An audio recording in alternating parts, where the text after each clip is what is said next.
आज देगलूरला अत्यंत चांगला एक कार्यक्रम संपन्न होत आहे। चांगला कार्यक्रम या अर्थाने संपन्न होत आहे की पक्षाचा प्रवेश सोहळा आहे आणि पक्षाचा जो प्रवेश सोहळा आहे त्या सोहळ्याचा उत्साही आहे।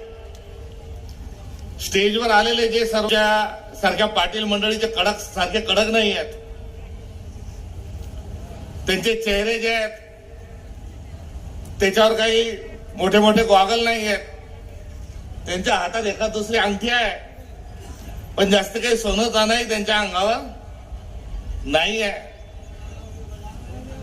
याचा अर्थ काय तर सर्वसमावेशक लोकनेता म्हणून या ठिकाणी माझे आप्त, माझे प्रिय मार्गदर्शक वसंतरावजींचा जसा लोकनेता उल्लेख आहे, जसा अण्णांचा लोकनेता उल्लेख आहे, तसाच लोकनेता म्हणून यांचा उल्लेख आहे। कारण यांच्या प्रवेशाच्या वेळेस पहिल्या खुर्चीवरचा माणूस पासून तर शेवटच्या खुर्चीपर्यंतचा माणूस हा टाळ्या वाजवत होता।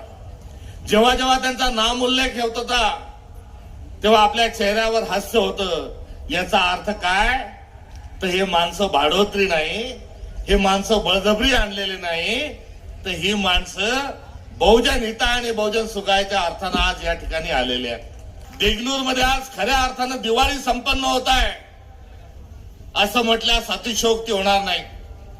शेवटी हा पक्ष सोहळा, पक्षप्रवेश म्हणजे काय? आपल्याला मोटरसायकल जर चालवायची आहे तर मोटरसायकल मध्ये पेट्रोल नसलं तर किती किक मारल्या तर गाडी चालू होते का? होत नाही। लाईट लागलाय, बल्ब लावलाय, किती मोठ्या व्होल्टेजचा लावला आणि इलेक्ट्रिकच नसेल तर लाईट लागतो का? लाईट लागत नाही। दिव्यामध्ये पंथीमध्ये तेल नसेल आणि वातला माचीस लावली तर दिवा पेटतो का? दिवा पेटत नाही। याचा अर्थ काय तर याचा अर्थ हा तुमच्या माझ्या सर्व मनुष्य जन्मामध्ये आलेल्या माणसाची आहे आणि आपल्या माणसाच्या मनात बिना विचाराचं आपण चालू शकत नाही। या डोक्याला विचार आवश्यक आहे, या समाजाला विचार आवश्यक आहे, या जगाला, या देशाला विचार आवश्यक आहे। आणि काँग्रेस पक्ष काय आहे तर काँग्रेस पक्ष विचार आहे आणि तो विचार जो आहे त्या विचारामध्ये आज या ठिकाणी एवढ्या बहुजन समाजाची मुळी बांधून आज वेगवेगळ्या पक्षात वेगवेगळ्या ठिकाणी काम करणाऱ्या माणसांनी